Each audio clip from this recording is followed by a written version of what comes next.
à mon aide. Seigneur, viens vite à mon secours. Gloire au Père, au Fils, au Saint-Esprit, maintenant et toujours. Dans les siècles des siècles. Amen. Alléluia.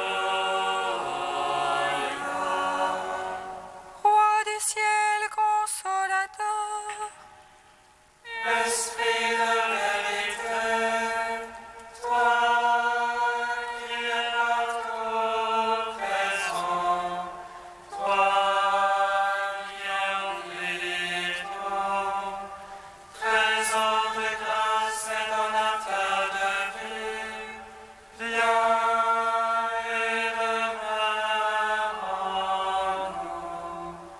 Purifie-nous de toute souillure et sauve nos âmes.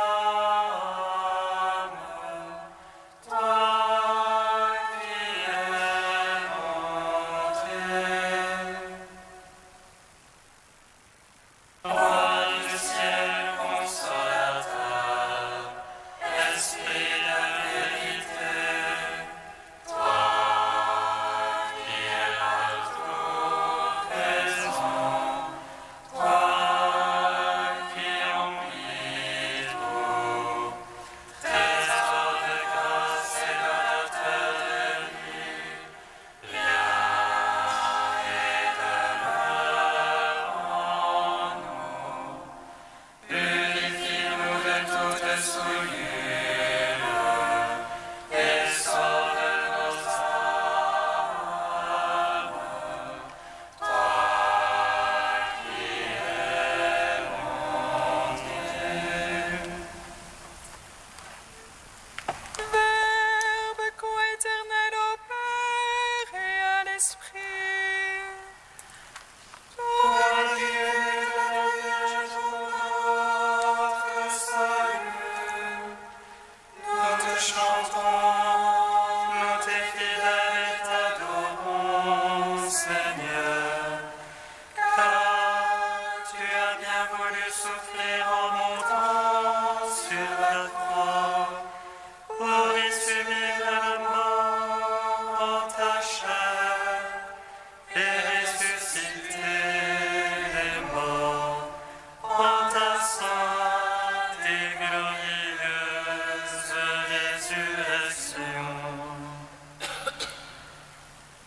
Verbe coéternel au Père et à l'Esprit, toi qui es né de la Vierge pour notre salut, nous te chantons, nous tes fidèles et t'adorons, Seigneur, car tu as bien voulu souffrir en montant sur la croix pour y subir la mort en ta chair et ressusciter les morts en ta sainte et glorieuse résurrection.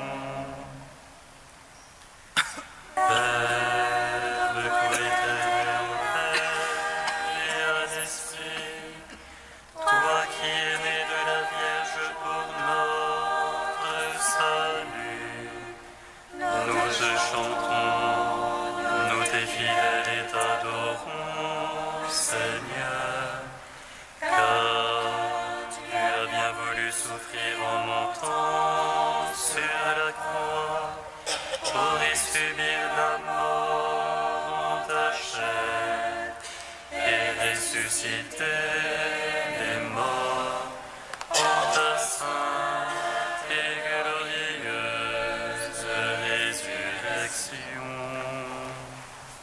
Psaume 118, strophe 14.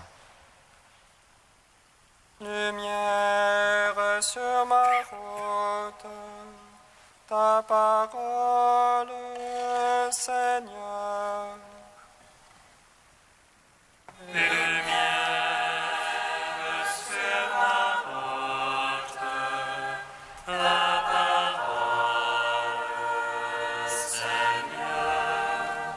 Une encre sur mes pas ta parole, une lumière sur ma route.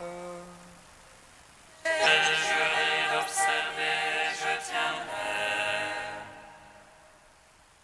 tes justes jugements. Je suis au fond de la misère, Seigneur. Vivifie-moi selon ta parole. Malgré la fraude de ma bouche, Seigneur, apprends-moi tes jugements. Mon âme à tout moment entre mes mains. Je n'oublie rien de ta loi. Que les impies me tendent un piège. Je me dévie de tes préceptes. Ton témoignage est à jamais mon héritage.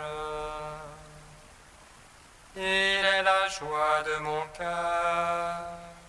Je fléchis mon cœur à faire tes volontés. Récompense pour toujours. Gloire au Père, au Fils, au Saint-Esprit.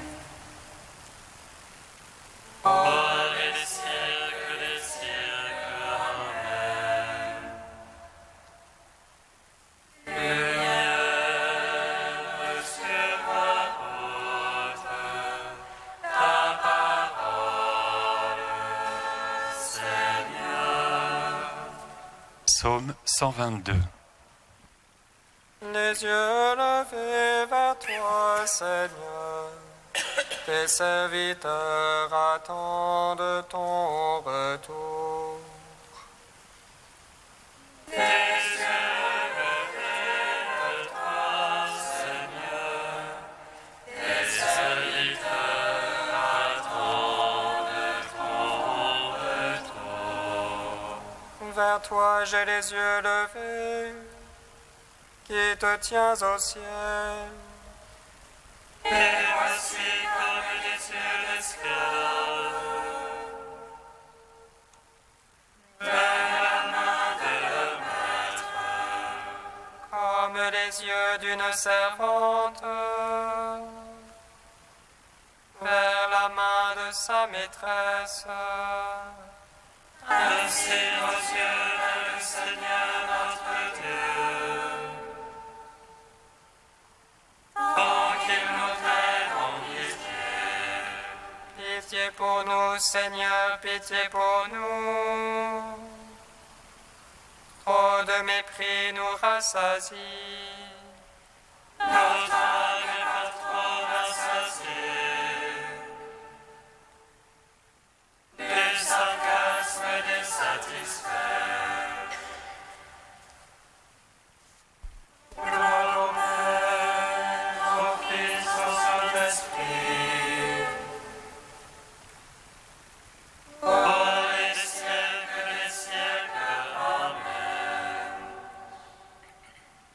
Les yeux levés vers toi, Seigneur, tes serviteurs attendent ton retour. Psaume 123. Sans le Seigneur qui était pour nous, à Israël de le dire. Sans le Seigneur qui était pour nous, quand on nous prit à la gorge, Alors il nous avalait tout vif dans le feu de la colère. alors les eaux nous submergeaient. Le torrent passait sur nous. Alors il passait sur notre âme en eaux écumantes. Béni soit Dieu qui n'a point fait de nous la voie de Notre âme comme un oiseau s'est échappé du filet de l'oiseleur. Voici le filet s'est rompu, et nous avons échappé. Notre secours est dans le nom du Seigneur, qui a fait terre et ciel. Gloire au Père, au Fils, au Saint-Esprit, Pour les siècles des siècles. Amen. les yeux levés vers toi, Seigneur, tes serviteurs attendent ton retour. Cantique d'Isaïe, page 298. Vous tous qui avez soif, venez vers l'eau, même sans argent, venez. Sans payer, achetez du blé, consommez du vin et du lait. Pourquoi dépenser votre argent pour autre chose que du pain? Pourquoi dépenser vos forces sans jamais être rassasiés? Écoutez donc, écoutez-moi, et mangez ce qui est bon. Tendez l'oreille, venez vers moi, écoutez et vous vivrez. Cherchez le Seigneur jusqu'à ce qu'il se laisse trouver. Invoquez-le car il est proche. Que le méchant abandonne ses voies, et le malfaisant ses pensées. Qu'il retourne vers le Seigneur, qui lui montrera sa tendresse. Qu'il aille vers notre Dieu, lui se surpasse pour pardonner. Ô est le ciel au-dessus de la terre, et les voies au-dessus de vos voies. Autant l'un est élevé au-dessus de l'autre, autant mes pensées au-dessus de vos pensées. Comme des cieux descendent pluie et neige, et n'y remontent pas sans avoir arrosé la terre. L'avoir fécondée fait germer, pour qu'elle donne la semence puis le pain. Ainsi fait la parole sortant de ma bouche, elle ne revient pas sans résultat. Sans avoir exécuté ce qui me plaît et réussi sa mission. Rendons gloire au Père Tout-Puissant, à son Fils Jésus-Christ le Seigneur, à l'Esprit qui habite en nos cœurs, pour les siècles des siècles. Amen.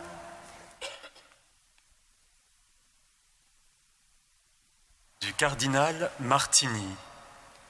S'ouvrir à la parole du Christ. L'homme est un être en chemin qui a besoin de sens. Tant qu'il ne l'a pas trouvé, il est triste, il s'ennuie, il est nerveux, en colère contre lui-même et contre les autres. Le sens le plus vrai de la vie humaine réside dans l'amour. La capacité d'aimer en se donnant rend à la vie son sens et en fait une réalité pleine de signification morale. L'homme se sent mûr et vraiment réalisé quand, surmontant tout repliement sur lui-même, il est capable de s'ouvrir aux autres, de donner, de se donner. Notre vie serait sans espérance, elle serait comme privée de lumière et inutile si elle ne trouvait pas à qui se donner. La vie vous apparaîtra au contraire comme pleine de sens quand vous aurez quelqu'un à qui en faire don. Voilà la vraie réalisation de vous-même, et c'est en cela que vous retrouverez votre authentique liberté.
Je marcherai en présence du Seigneur sur la terre des vivants.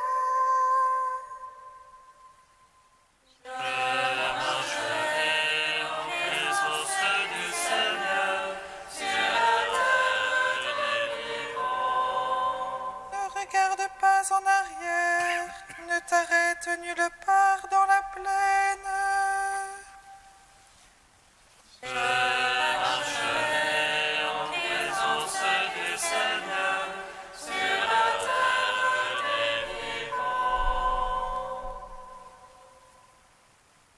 Lecture du livre de la Genèse.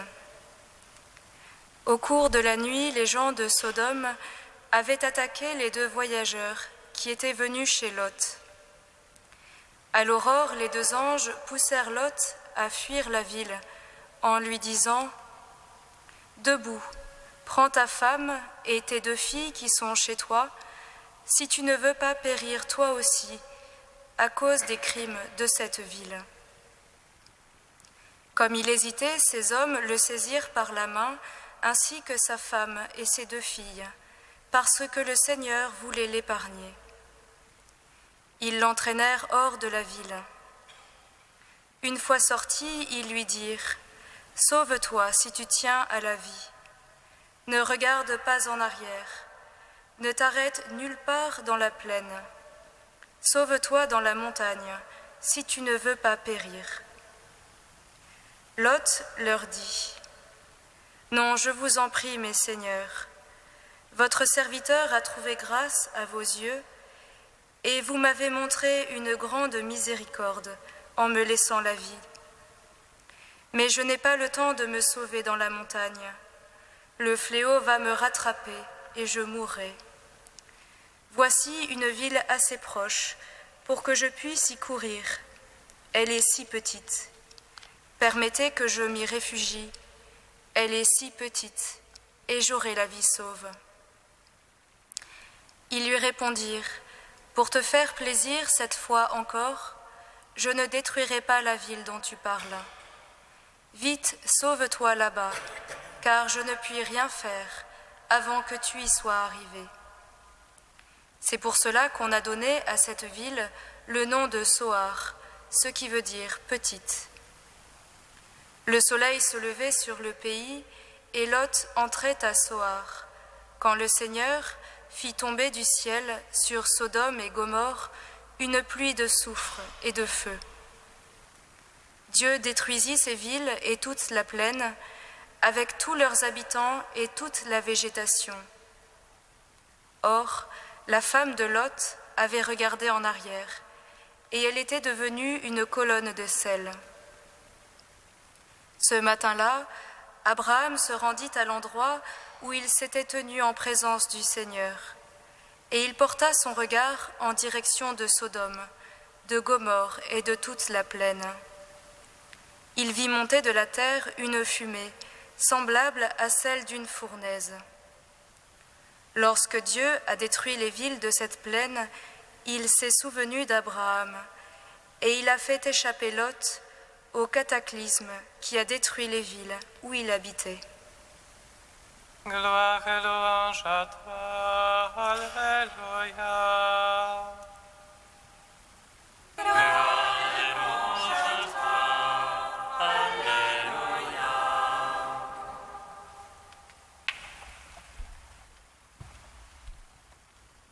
Il en aurait fallu seulement 10.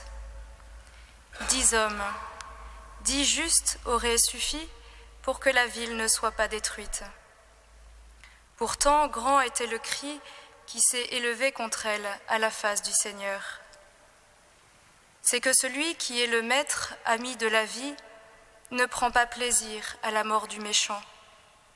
Alors il a dit à ses 2 anges, « Parcourez les rues de la ville, regardez donc, renseignez-vous, cherchez sur ces places si vous découvrez 10 hommes, et peut-être même un seul, un qui pratique le droit, un qui recherche la vérité, alors je pardonnerai à cette ville. » Vers le soir, les 2 anges sont arrivés à Sodome et n'ont trouvé en fait de juste que Lot, le neveu d'Abraham.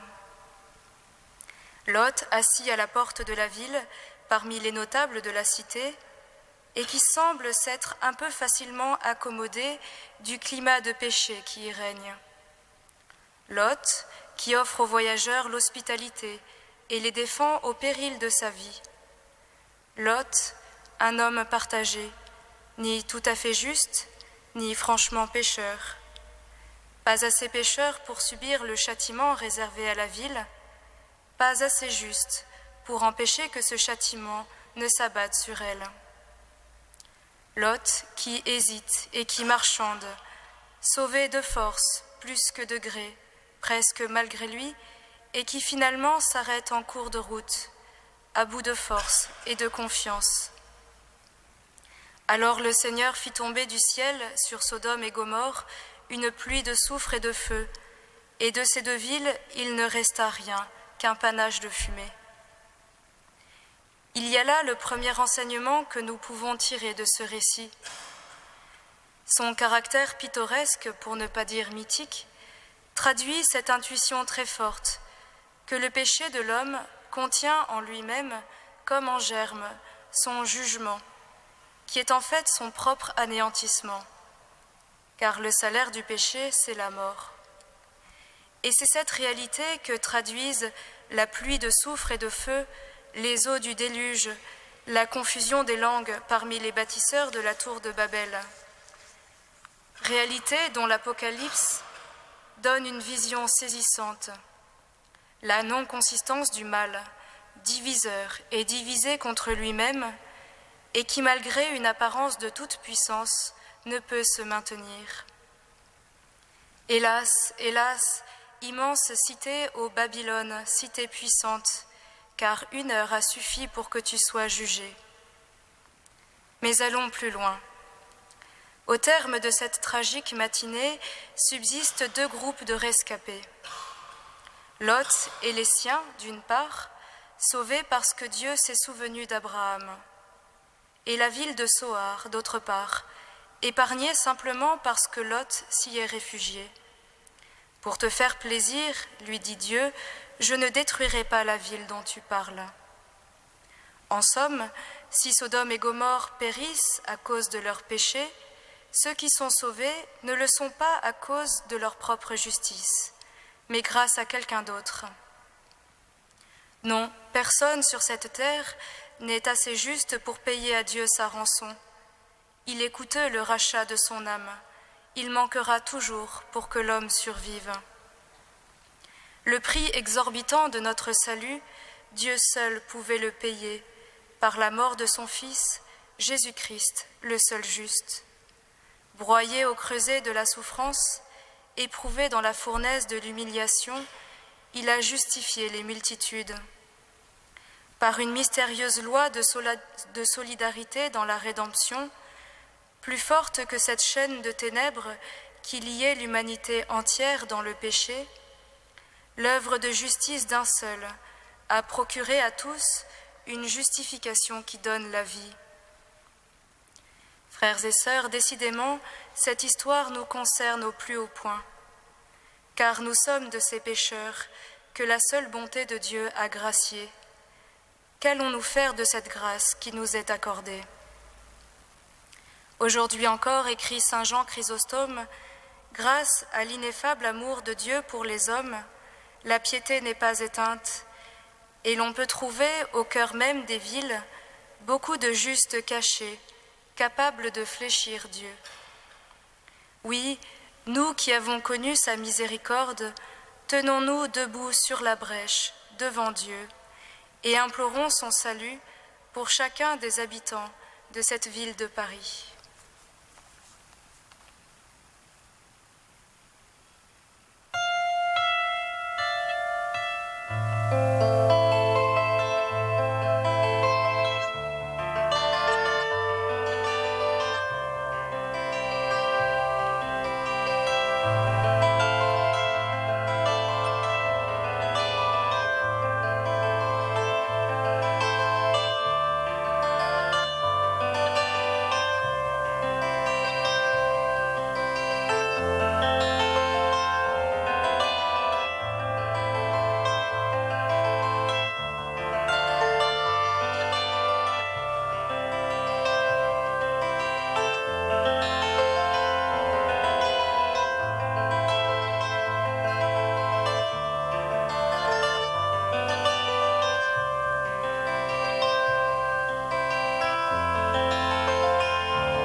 Fais grandir, Seigneur, ton Église et garde la cité.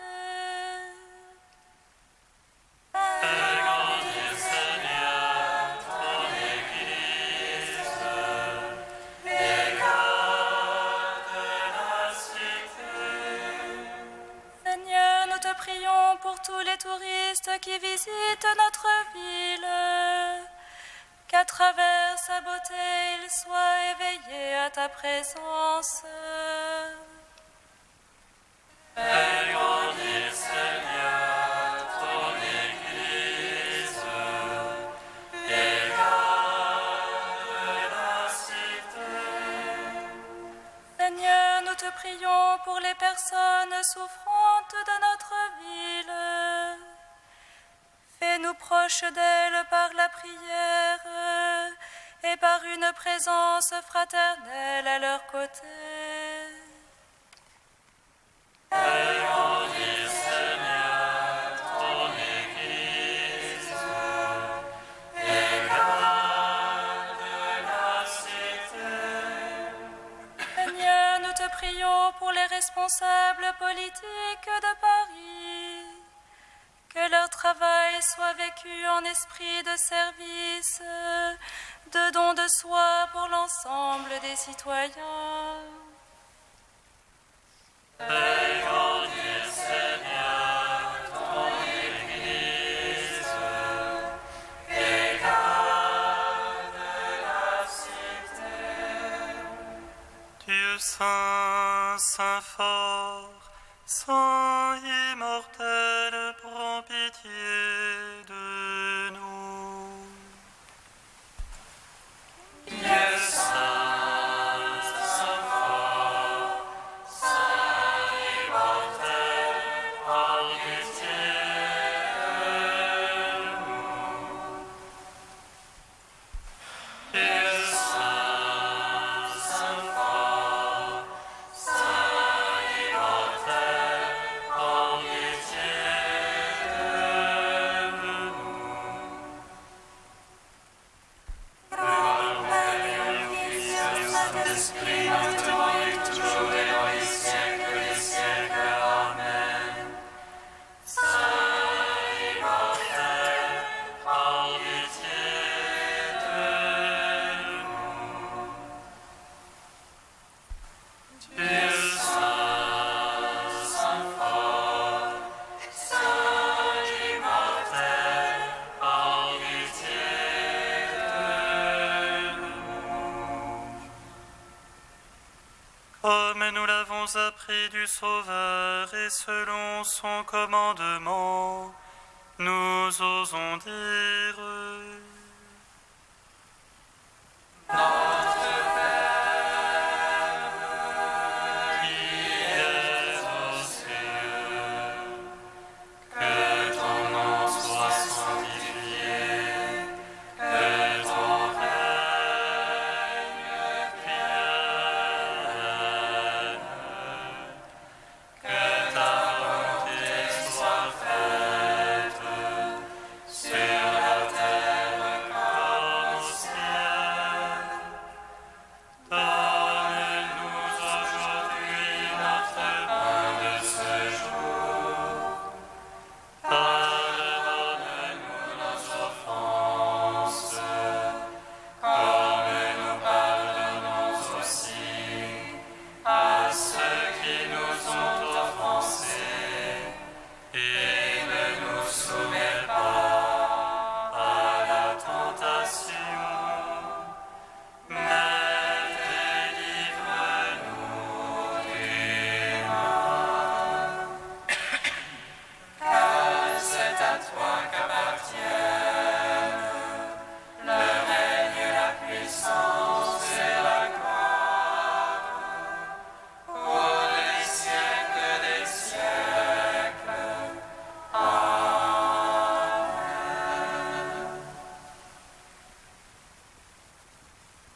Tu as voulu, Seigneur, qu'en recevant ta grâce, nous devenions des fils de lumière. Ne permets pas que l'erreur nous plonge dans la nuit, mais accorde-nous d'être toujours rayonnants de ta vérité. Par Jésus-Christ, ton Fils, notre Seigneur et notre Dieu, qui règne avec toi et le Saint-Esprit, maintenant et pour les siècles des siècles. Bénissons le Seigneur.